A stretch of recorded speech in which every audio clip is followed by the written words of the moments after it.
It's time!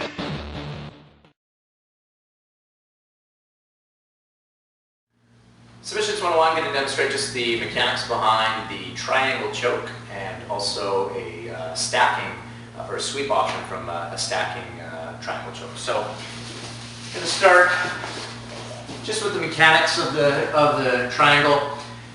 If you're in the triangle, one of the most common mistakes is people just trying to go for the triangle.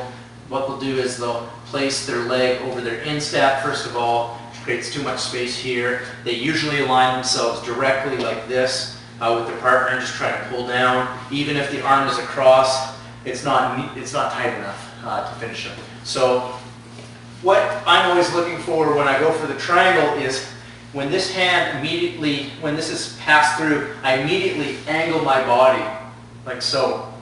So I can see his ear, I can see my knee. Then I hook up. This allows me to hook up much easier. If he was broader, this can be very difficult. And then you're grabbing the toe and you're really trying to cinch in. By kicking and cutting down and hooking up, this allows for it to be much tighter. You'll also notice that my toes are pointing towards the ceiling, not up here, up. This engages the inside of the thigh and makes those tendons stretch out and makes it cut into his neck.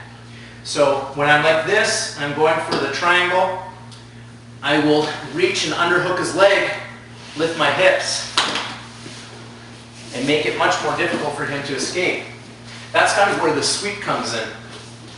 So if I go like this and I have the triangle and I've locked it in and he stacks me here, I will take my hand, I will underhook his leg and turn and dump him.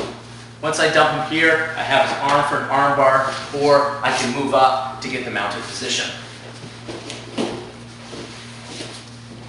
So in order to get the triangle, sometimes I will actively go for it. I'll just have a closed guard. I'll take my hand and I'll push it through, angle off, hook it up here. Now, if he's not stacking and we're just in this position, his arm is not across my body, I can still finish him.